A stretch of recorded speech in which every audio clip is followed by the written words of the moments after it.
Anything Cricket, Let's Talk is brought to you by Rascals Barbados and Omega Pest Control Limited.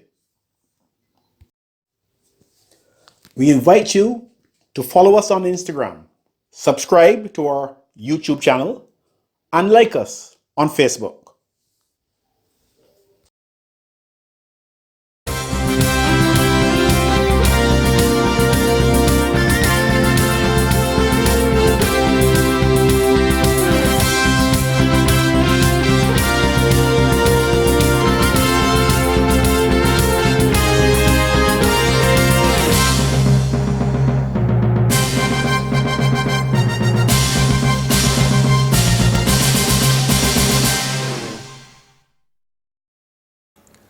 Welcome to Anything Cricket, Let's Talk.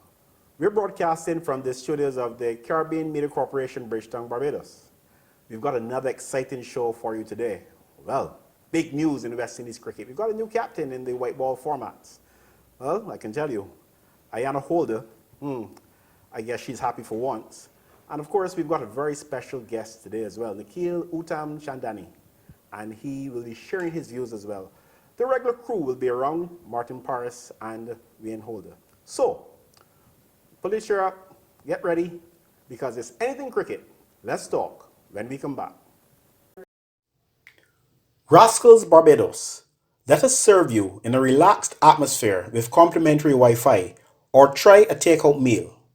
Rascals on the Mighty Grinder Highway. Call 538-9990.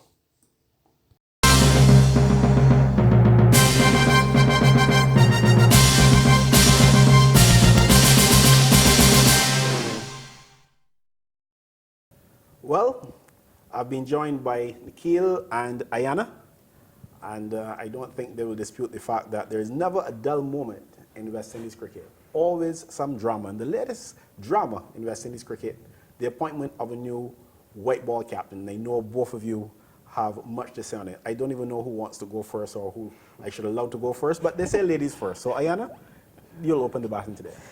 Well, Kieron Pollard. Oh, sorry. You remember. Before you start,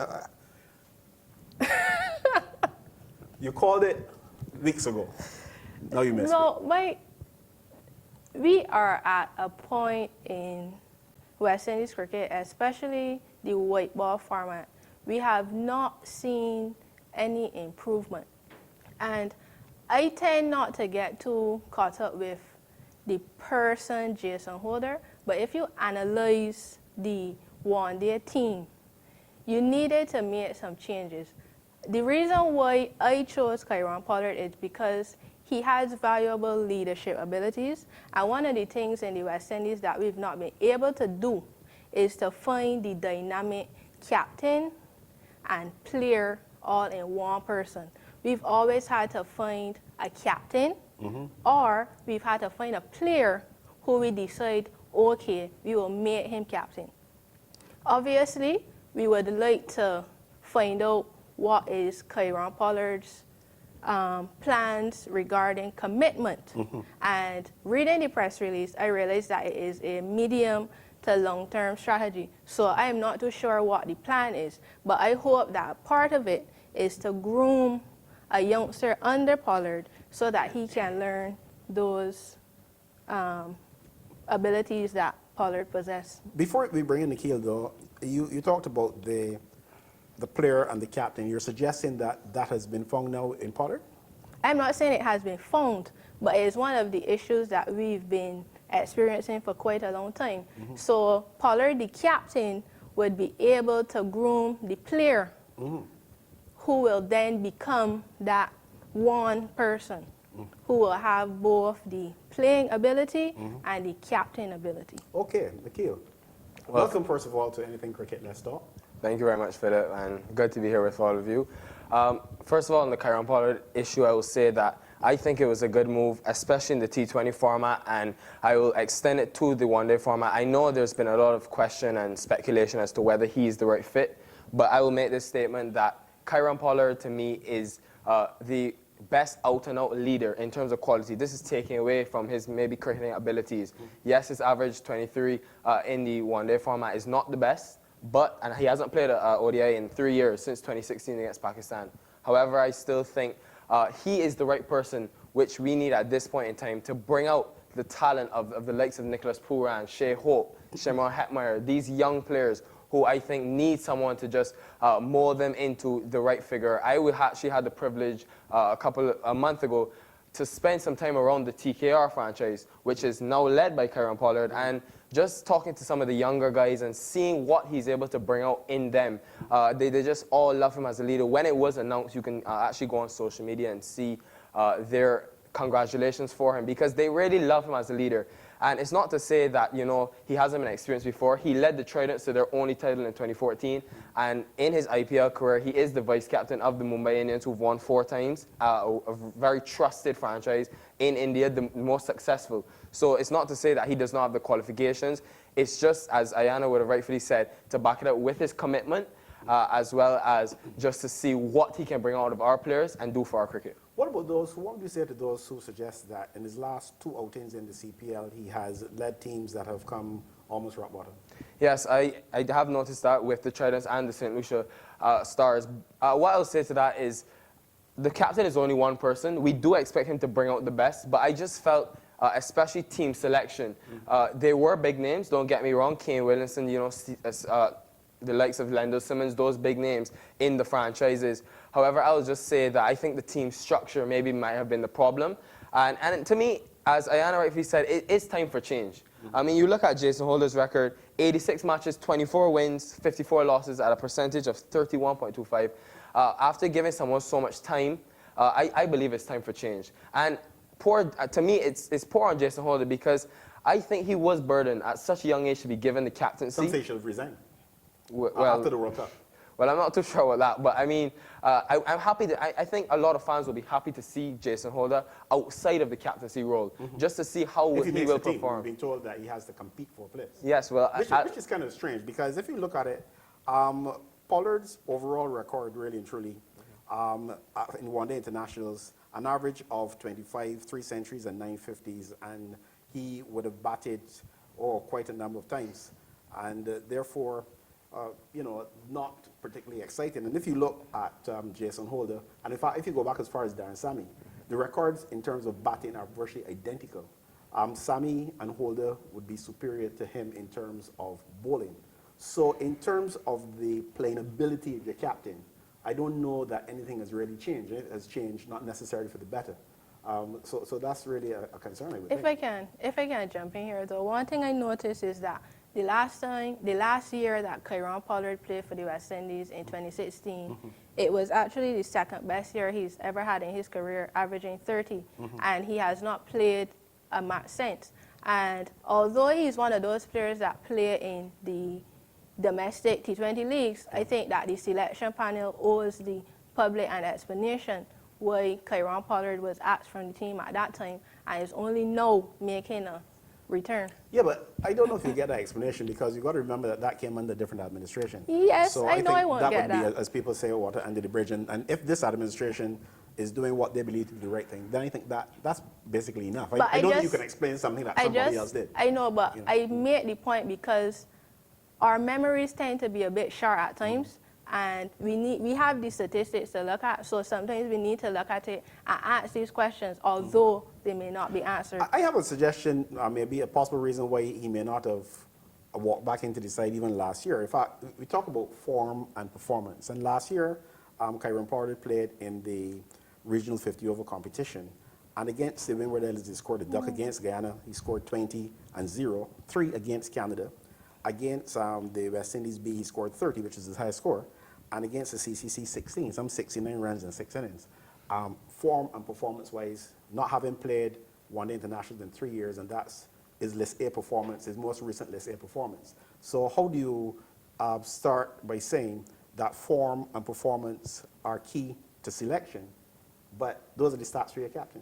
Yes, sorry, and if I may just jump in here, I do agree with you, Philip. That is what we pick our one-day international team from, that competition especially.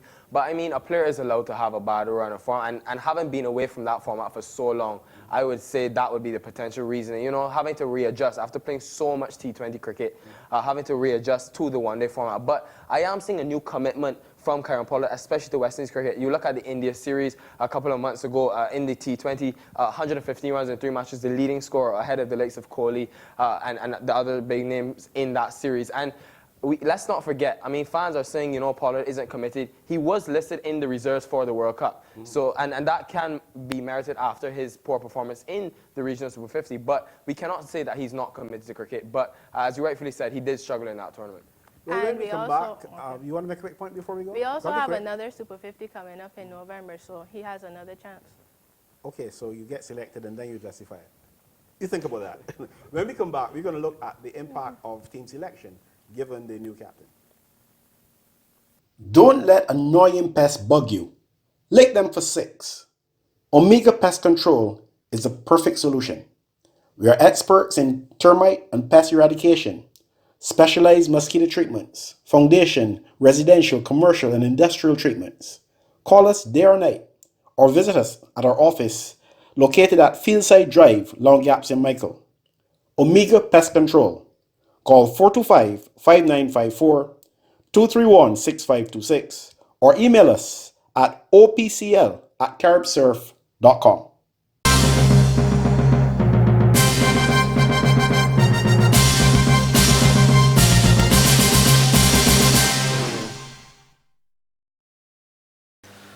Welcome back, Ayana, Nikhil. One of the key components coming out of the recent press conference and press release made by Cricket West Indies in the announcement of the new captain of the one-day formats was the introduction of a set of criteria for the selection of our West Indies teams. And I think I will start by asking Ayana to list or to read us that release, that area of the release. A modernized, transparent selection policy will see players selected against 6 criteria: form and performance, fitness, based on a new approved fitness and conditioning policy, team balance, mental capacity, technical ability, and commitment. Now, Nikhil, what stands out from that announcement for you when you compare this release as against what would have operated in West Indies up to this point? Yeah, so I think, first of all, let me commend the Cricket West Indies for presenting a criteria. As they would have mentioned before, there was really no clear selection criteria of what was being used in the past. So I think that's, first of all, that's the base level. That's what needs to be done. You need to have something where you can look and say, well, this player is following, criteria number 1, criteria number 3. He is eligible for selection. Then when you look at it in more depth, I think the form for sure, you have to look at consistency of a player. You cannot just look at results at our regional 4-day level and just pick players. We've seen that in the past. You look at Devin Smith. How many years has he scored the most runs at that level and then come to the West Indies team and struggled? So I think we look at fitness. That is extremely important. We saw Raheem Cornwall out of the side, only making it, and as Cricket West Indies would have said, after a lot of fitness procedures then to make it into the team. So I think overall it's a good approach. It's a start to something new by Cricket West Indies, and definitely it can be developed on in the future, but this is where we need to begin. Ayana, the introduction of format, separate format specific panel or selectors for the various teams. How do you welcome that introduction? I welcome that introduction because I find that we have not given the 3 formats credit for their uniqueness. Because in my estimation, I think that Test cricket is the creme de la creme. T20 is the fast format where everything happens quickly, the fun side, and one-day cricket is an even mixture between Test and T20. One of the things that I've realized is that we've tried to take T20 players into the one-day team. And I don't know if it is because of blurred vision by the selectors and having overconfidence in certain players, but with a specific selection panel, I think that the panels will be able to look at the players for the criteria required for the varying formats.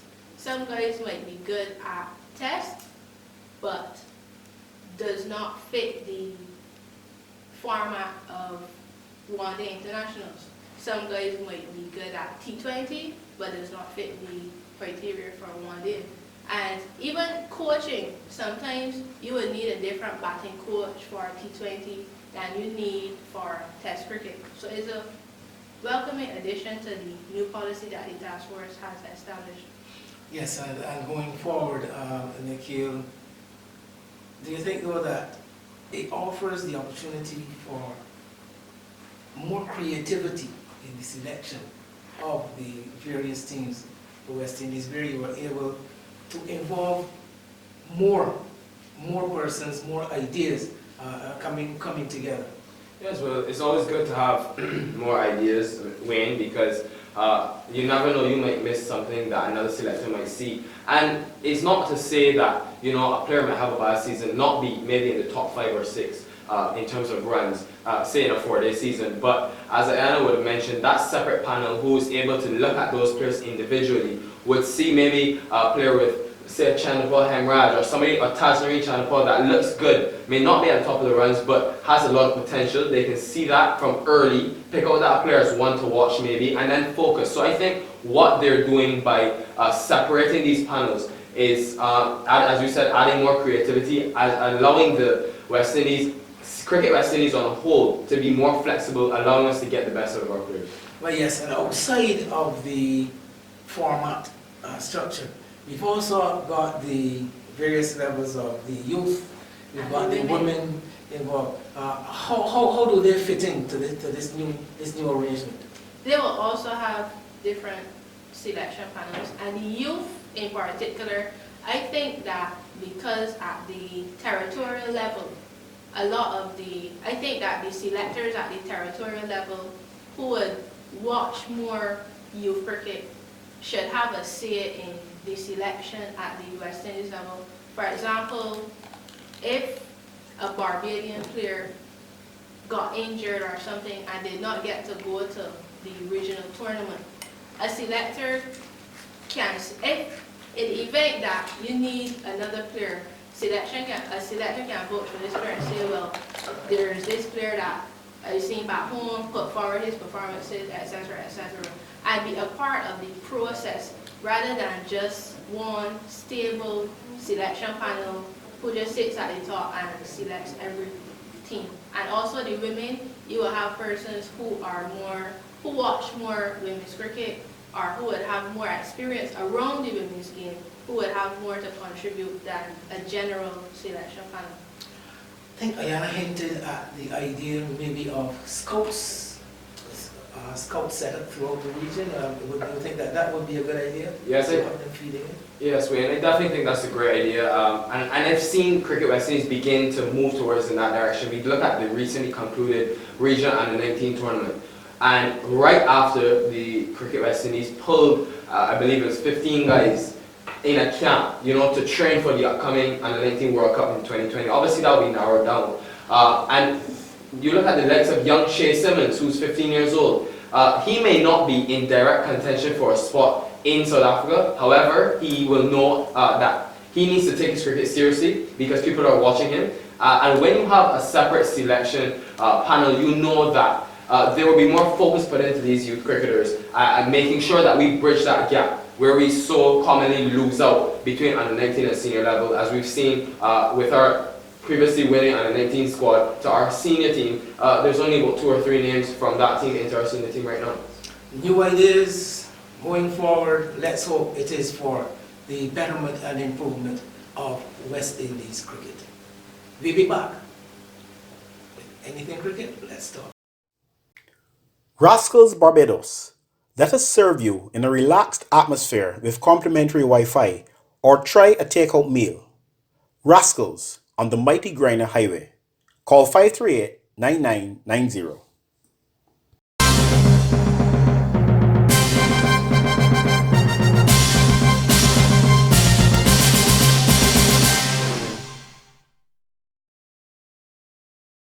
And welcome back. In this section of Anything Cricket, Let's Talk, I'm with Nikhil and Ayana, and we're going to be talking about the one remaining element in that press release, coaching, or the coaches. And lickety-split, the interim coach, who was, albeit hastily installed, is now going through his final days of however this interim contract was supposed to be. And on the West Indies website, you can see hunt for coach. Well, it's almost a hunt for Red October because September 20th is the deadline for the submission of the coaches. Ayana.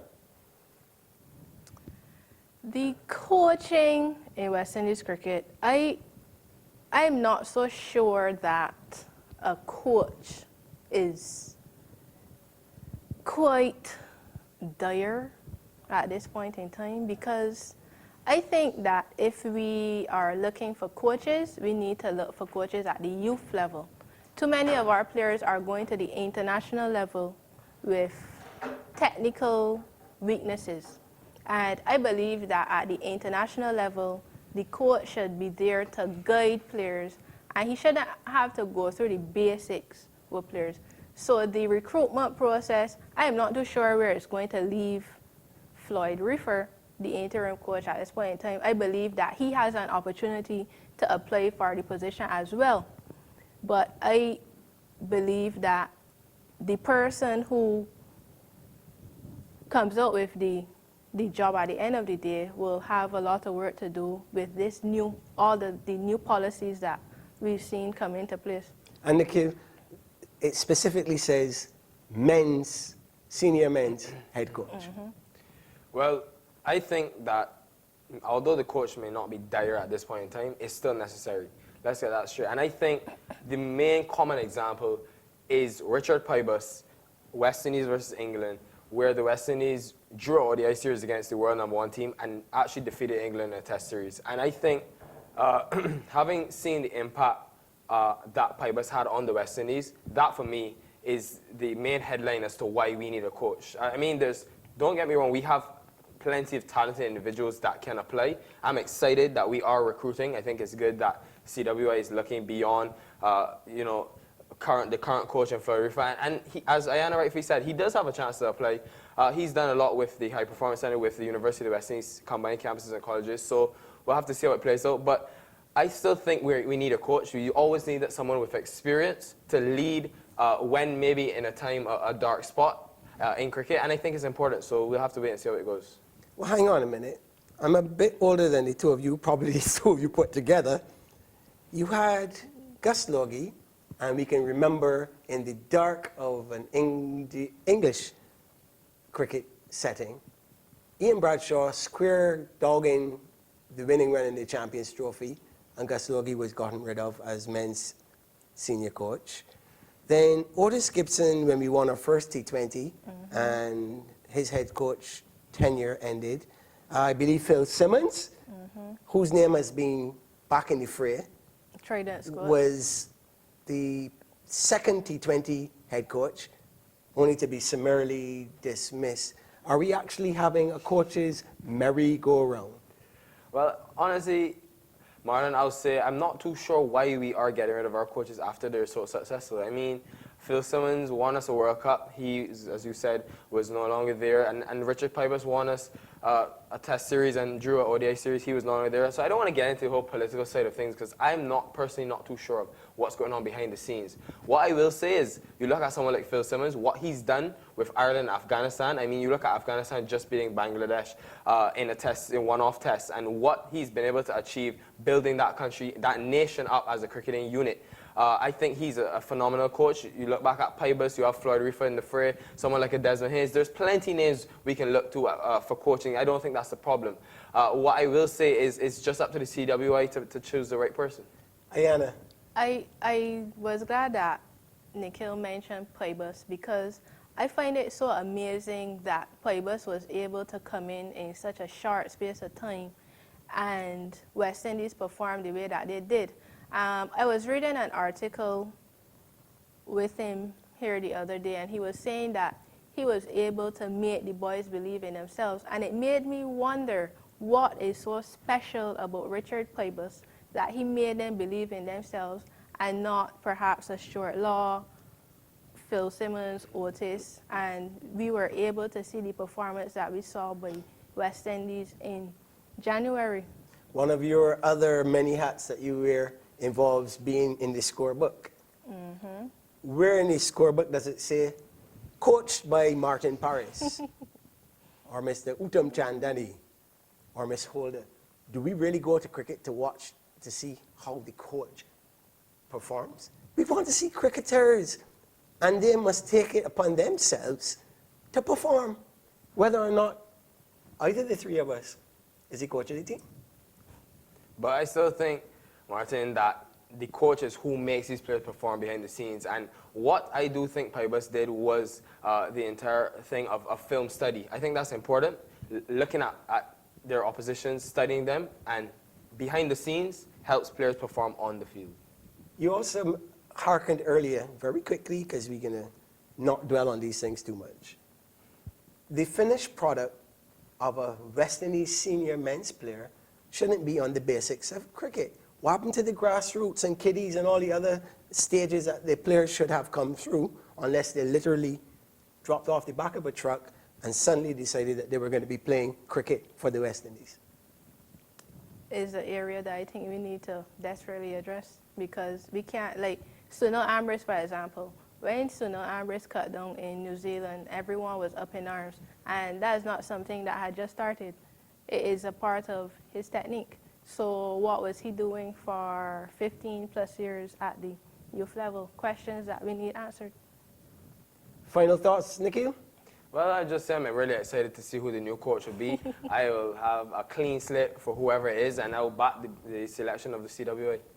And you, Ayana? I will just await the decision to see when the person will come into the position, as we have some series coming up towards the end of the year. Let's just hope that they're treated with the same amicable, open arms and peace and love and Caribbean brotherhood and unity that is being expressed now for the change of captaincy.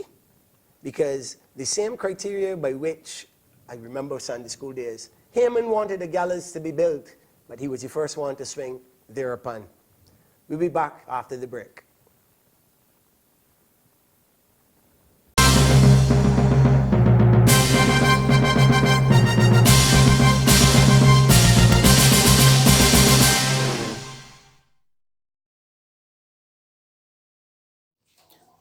What's Wrong with Martin is brought to you by the Calvary Institute. For expert tuition, call the Calvary Institute. We offer classes at primary and secondary level. Our adult programs include floral arranging, jewelry making, crochet, knitting, sewing, photography, conversational Spanish, and video editing. Phone 232-2109. The Calvary Institute on Robert Street. This is What's Wrong with yours truly, Martin Paris. Hot button topic, the press release that if you weren't on Facebook or had an inside line with Cricket West Indies, you may not have known it took place Monday in Trinidad and Tobago. Coincidentally, there may have been a Caribbean Premier League T20 match taking place at the same time. What was more important was that Cricket West Indies on the weekend had met in Tobago. There was also this committee that was formed to look after cricket, and we didn't get to get their report, but apparently, having toured the length and breadth of the region, they made these recommendations, chiefly of which to replace the ODI and T20 captains and replace them with one gentleman. The words used were, the new captain shows commitment. I don't want to say that the lunatics are running the asylum, but let's make a lighter side of this. Commitment to what? Committing harry-carry, committing suicide? What is he committed to? I love to see Kyron Pollard in full, dominant, flowing form. Kyron Pollard as a batsman, Kyron Pollard in the field, a thrill to watch. But when you're going to tell me that his commitment is one of the hallmarks of what you want, and he was in the wilderness for 3 years, I'm not really buying that one. Then you also talk about there was no selection policy. So the claim that you had to play R4-day, regional 4-day, to be selected for the test squad, or the regional Super 50 to be considered for selection to the one-day international squad, I'm biting my tongue, trying to be very nice here, and CPL T20 to be considered for the T20 squad Cricket West Indies.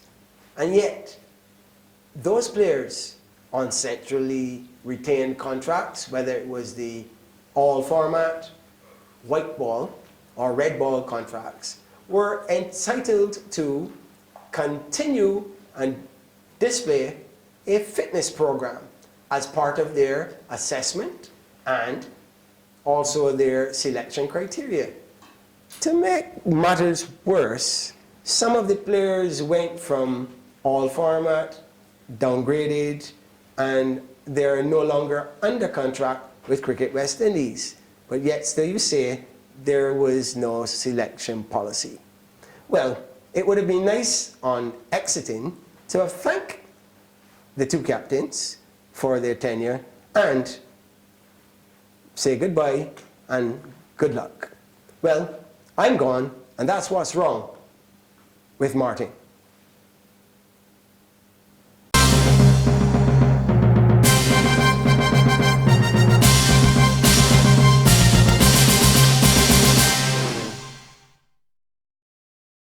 That's our show. Thanks for watching. Special thanks to DA Computer Services and the Caribbean Media Corporation. Join us again soon for another episode of Anything Cricket, Let's Talk.